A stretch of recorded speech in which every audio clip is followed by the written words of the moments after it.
Morning. I once again welcome you in today's morning class. So, dear friends, since 2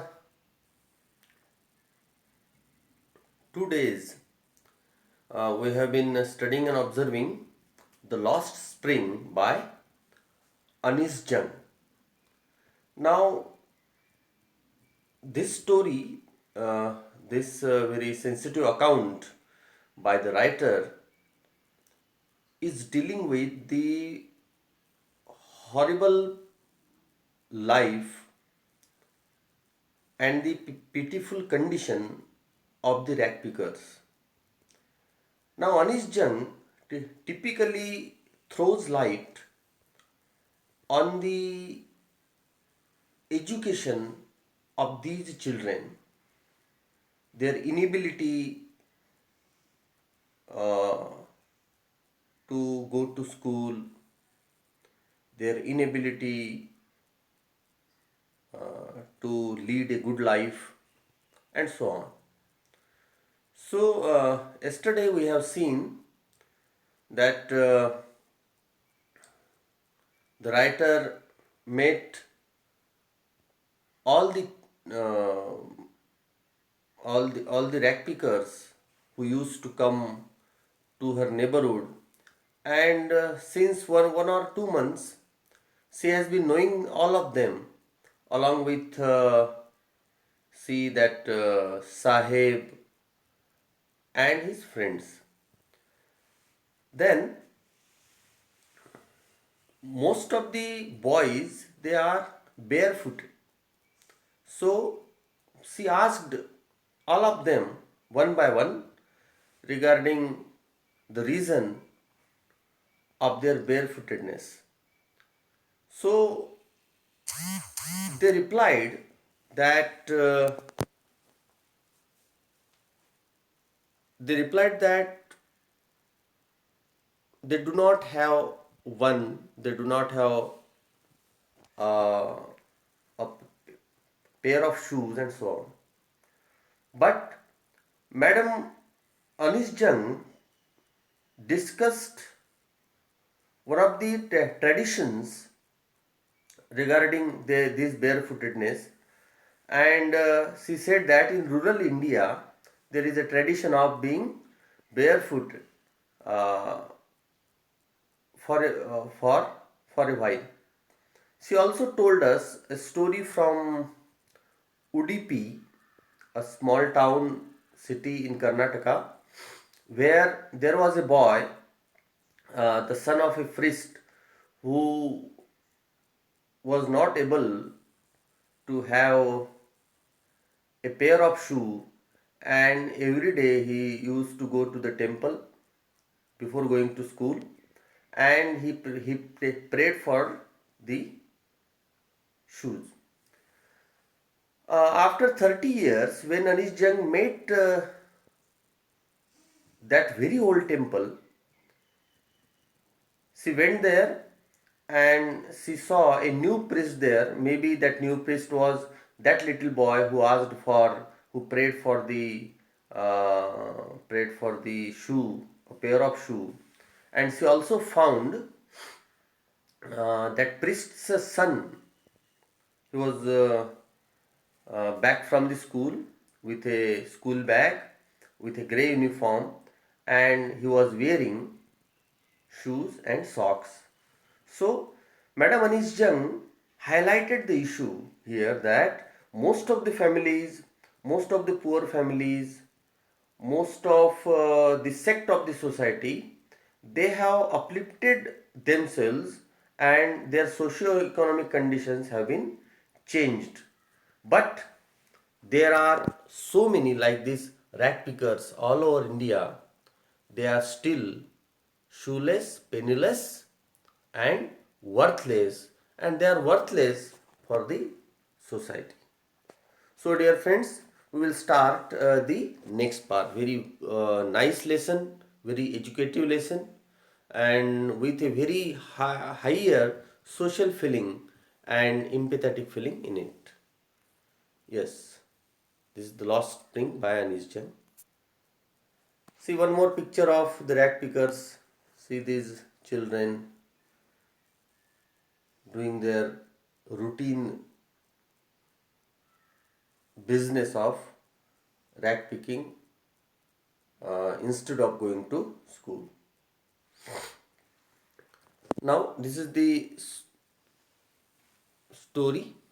Next paragraph from the book. My acquaintance with the barefoot rag pickers leads me to Seemapuri. अब सीमापुरी में वो आ जाते हैं. सीमापुरी क्या है? सीमापुरी एक जगह है दिल्ली के आसपास की. A place on the periphery of Delhi, 8 squatters who came from Bangladesh back in 1971. See, acquaintance means contact, पहचान, जान पहचान के लोग. पेरीफेरी का मतलब होता है outer area.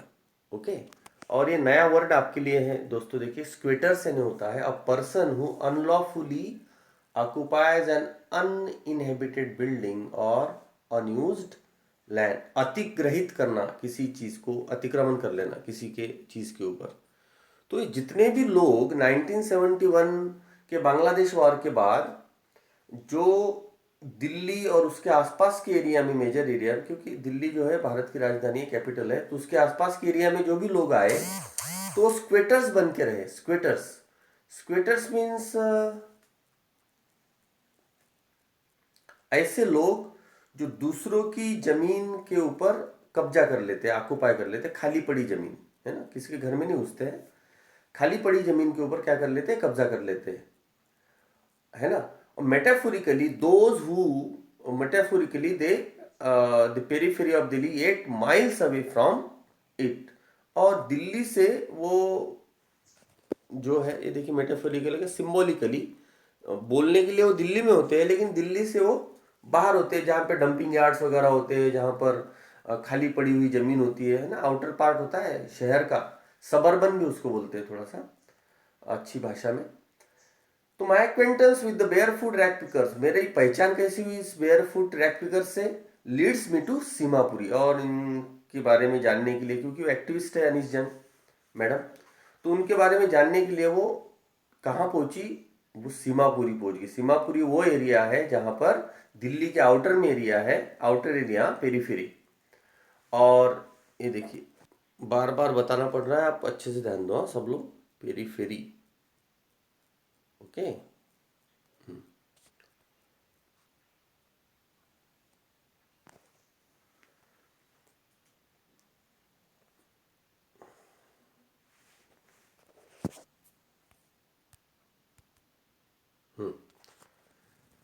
Those who live here are squatters who came from Bangladesh. तो यहाँ पर जो भी लोग रहते हैं वो सारे के सारे स्क्वेटर्स हैं. उनकी अपनी खुद की जमीन तो है नहीं, क्योंकि वो माइग्रेंट्स है ना, माइग्रेंट्स, विस्थापित लोग हैं, दूसरी जगह से बेचारे यहाँ आए. Seemapuri was Saheb's family is among them. और साहेब की फैमिली भी इनमें से एक का हिस्सा. बेसिकली हम साहेब की कहानी पढ़ रहे हैं. Saheb family is among them. Seemapuri was then a wilderness, एक खुली पड़ी हुई जमीन थी उस जमाने में सीमापुरी, है ना, ऐसे कोई बसी हुई बस्ती नहीं थी. इट स्टिल इज, और अभी भी वो ऐसी है, but it is no longer empty. अभी भी वाइल्डरनेस वैसे ही है, लेकिन वो एम्प्टी नहीं है, लोगों से भरी पड़ी है.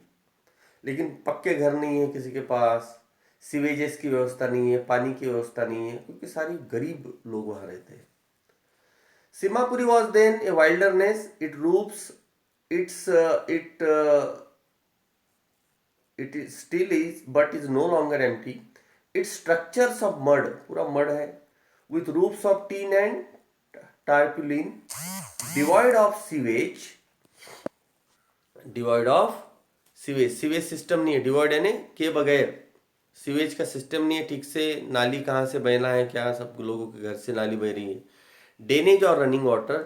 Live 10,000 rag pickers. और इस सीमापुरी एरिया में कितने लोग रहते हैं, जैसा एक छोटे से टाउन में, गांव में होते हैं 10,000 रैग पिकर्स रहते हैं.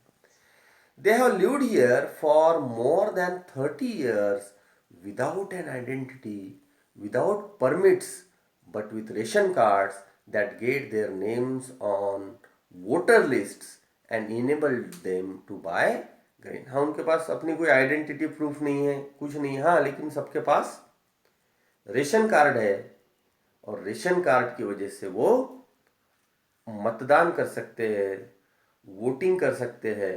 तो पॉलिटिकल पार्टीज के नेताओं ने उनको जो है ये जरूर दिए हैं, क्या, रेशन कार्ड जरूर सबको प्रोवाइड किए हैं, जिसके बदौलत वो रेशन की दुकान से जो है रेशन खरीद सकते हैं। Food is more important for survival than identity. Look at this line my dear friends, food is more important for survival than identity. What identity is? आपके पास खाने के लिए आपकी भूख अगर नहीं मिट रही हो तो आपके जो है आइडेंटिटी का क्या मतलब है? तो आइडेंटिटी कार्ड से ज़्यादा इनको अपनी आइडेंटिटी, वो इंडियन है कि बांग्लादेशी है कि आउटर्स है कि माइग्रेंट्स है कि किसी स्टेट को बिलोंग करते हैं, उससे ज़्यादा उनको खाना ज़्यादा इम्पोर्टेंट है, क्योंकि food is more important than survival for than an identity. If at the end of the day we can feed our families and go to bed without an aching stomach, aching, कराता हुआ पेट, भूख से कराता हुआ पेट, we would rather live here than in the fields that gave us no grain. वो बोलती है, वो say a group of women in tattered saris when I asked them why they left their beautiful land of green fields and rivers. वहाँ की महिलाओं से madam Anees Jain जाके मिलती है और वहाँ की महिलाओं से पूछती है, सीमापुरी में रहने वाली, कि आप क्यों अपनी खूबसूरत ब्यूटीफुल लैंड को छोड़कर यहाँ आए बांग्लादेश से।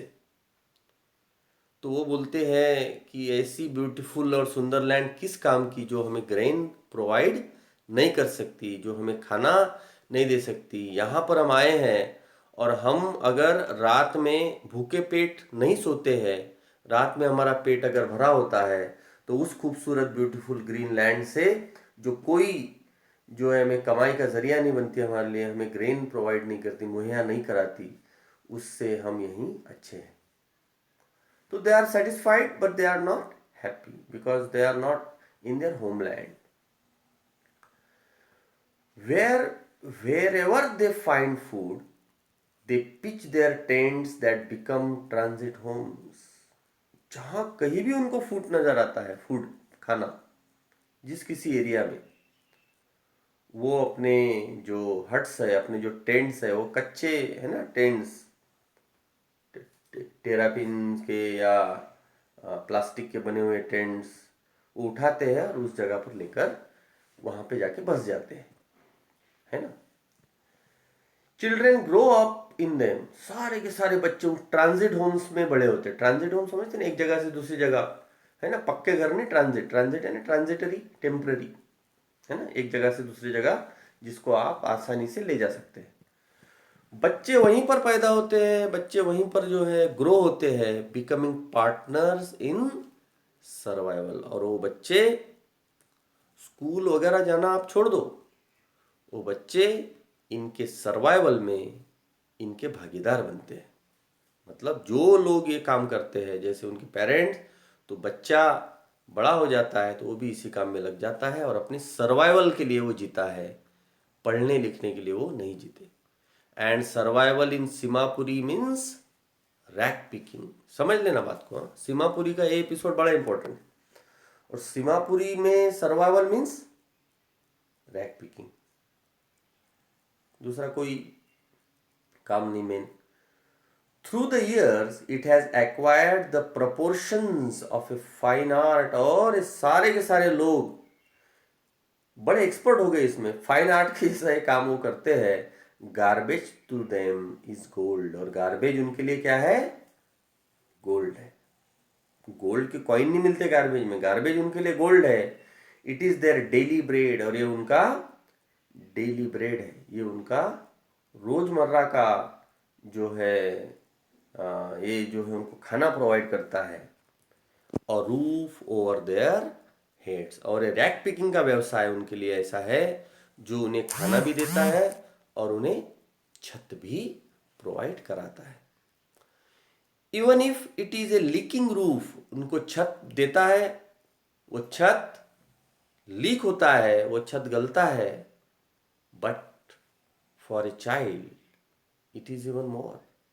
खुले आसमान में सोने से अच्छा है गलते हुए रूफ के अंदर वो सोते हैं। तो ये चीज़ जो है उन बच्चों के लिए जो उस कम से कम छत के अंदर रह रहे हैं उनके लिए बहुत अच्छी है।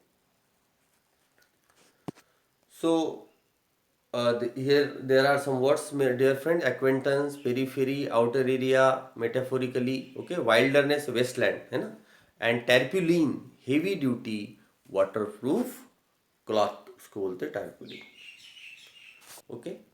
तो सीमापुरी क्या है? Seemapuri geographically close to Delhi, but it's tradition, standards of life and people are far away from Delhi. ये थोड़ा एक्सप्लेनेशन मैंने पूरा बनाया है इसका, आप बढ़िया से इसको लिख लेना। ये भी पकेरसन Seemapuri is touching 10,000 people have come for as squatters, okay.